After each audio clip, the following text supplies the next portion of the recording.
Can a man in his 50s who's never been into athletics much move and feel like a 20-year-old again? By taking on animal movements, can I reclaim my youth and conquer physical challenges I once thought were already beyond me? I got an invitation to a really interesting place, an incredible waterfall up in the mountains. But there was a catch. There was an earthquake and a typhoon there recently, so it was likely to be extra challenging.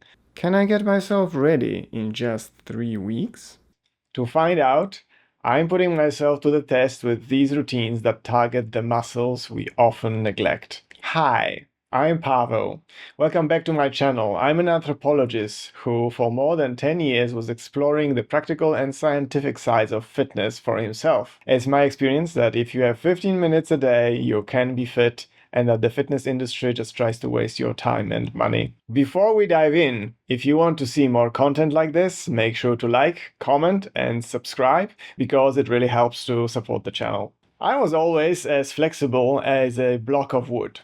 When I tried to change that when I was younger, I ended up with tissue damage that took a long time to heal. For example, these things. Well, still no. Eventually, I gave up. But now I decided to have another crack at it. Why? The core of this is happiness. Yes, here is how I see it. As we get older, we get fewer opportunities to use our bodies like kids do. There are no playgrounds for adults, so we end up being inflexible with smaller ranges of motion and slower reflexes to boot. Some of us concentrate on being strong, but that can be part of the problem because strength combined with inflexibility equals greater potential for injury. And while we are strong in these limited ranges of motions, and we might even look spectacular, there might be aches and discomfort going on throughout our bodies. It's a constant whack-a-mole game of pain.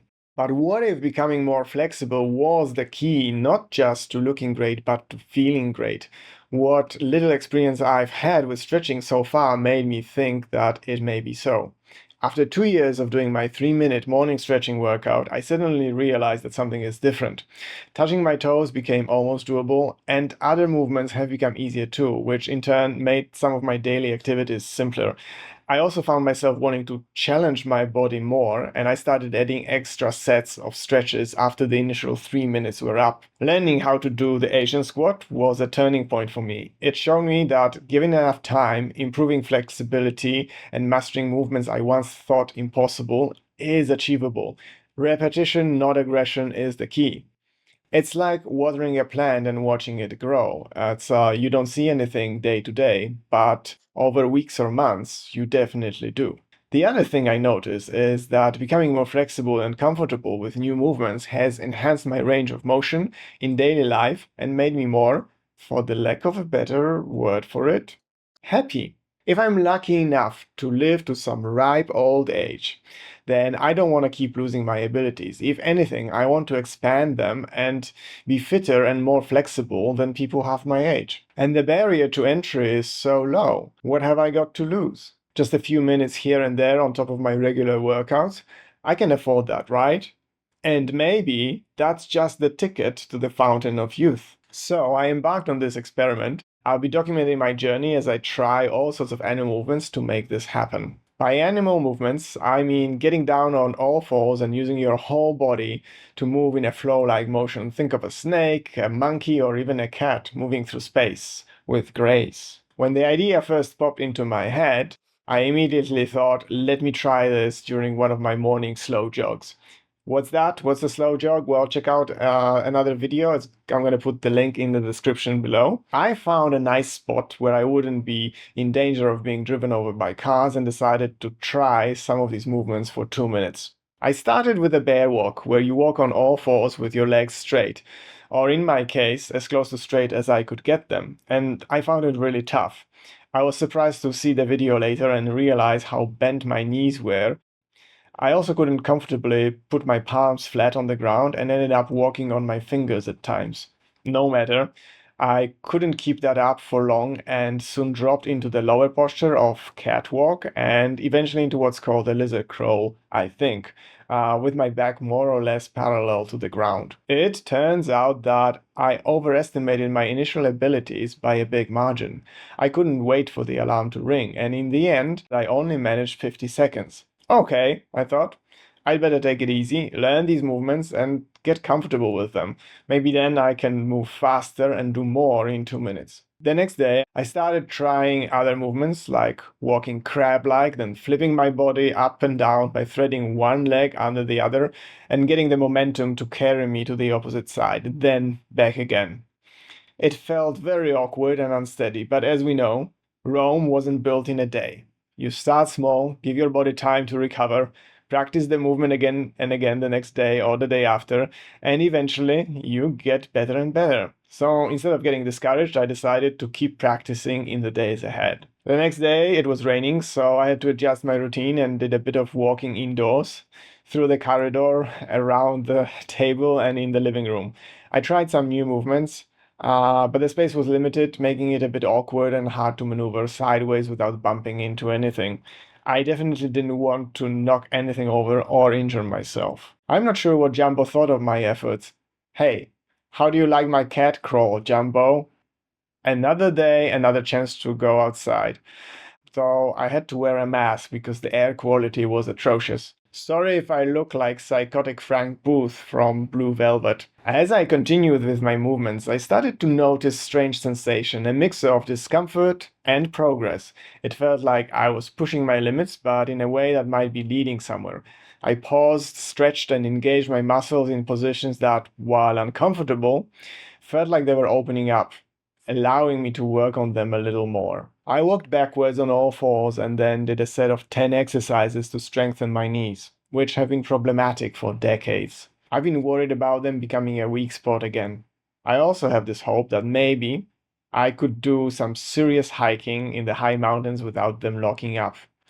The horse stance exercises I've been doing for a few weeks have been helpful in moving now through these positions. Then there is the other weak spot, which is my wrists, which have taken a beating for years from typing on the computer keyboards.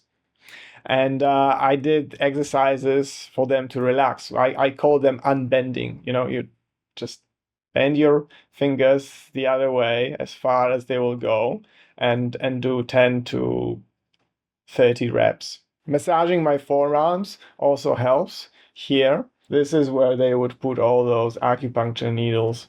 So, here I'm on the roof of my apartment building. This time I got up there pretty late and the sun was already scorching down. I quickly moved to a spot where the surface hadn't heated up yet. I started with more of the same movements, but I was beginning to get the hang of it. The movements were still challenging, but the 2 minutes felt totally doable now.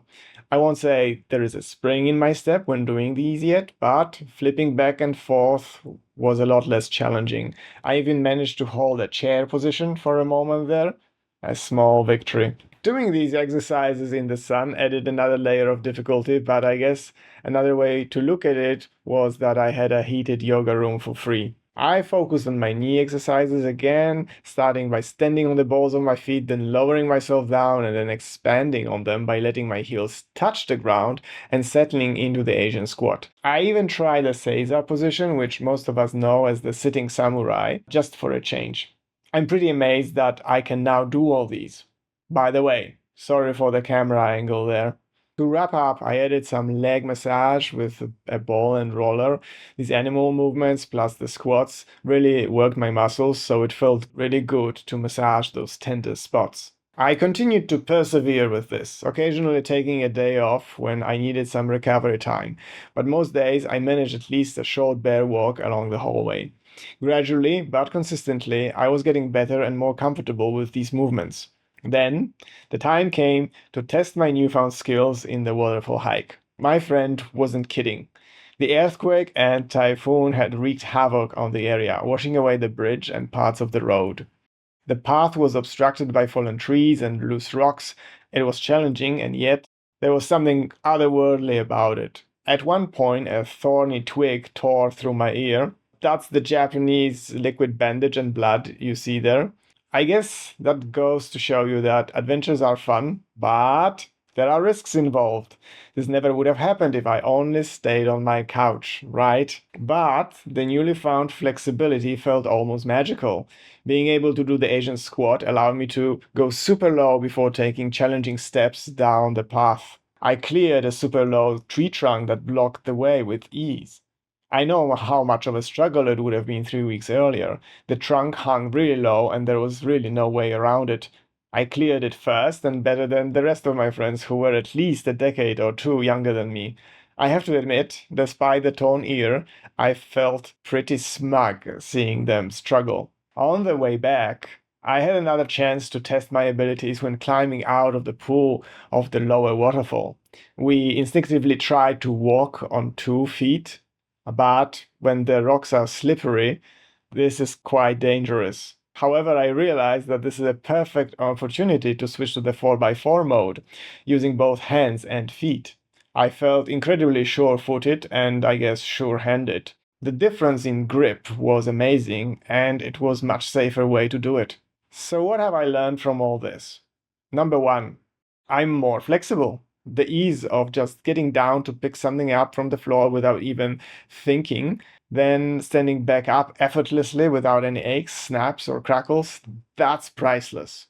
Number two, I'm more confident now. I know I can hike in some seriously challenging terrain using both arms and legs to keep myself stable. Number three, this is a big one. I'm happier. There is something incredibly silly and playful about doing these moves that just makes you want to smile. And as you become more flexible, that happiness only grows. Along the way, I was also reminded and got a chance to work on my weak spots. I will be doing more to strengthen my knees and wrists. My goal? To be as flexible as a cat. Or maybe an ape. I'll be adding the ape walk and other movements. And maybe I can go to the high mountains again without the fear of my knees locking up. There is still a long way for me to go. I'm halfway there, or perhaps I'm halfway to being halfway there. But it's a good start. And it's definitely worth it. The journey itself is rewarding. The results so far are super encouraging, and I'm excited to see where it's going to take me. A word of caution, if you get off your couch, you might get your ear torn off. Well, yeah, that one, but there is more. If you are going to be trying something like this for yourself, then remember to start with the basics. It's crucial to work on your general stretches first to build a solid foundation and prevent injury. Don't rush into it. Take your time and develop flexibility and strength gradually.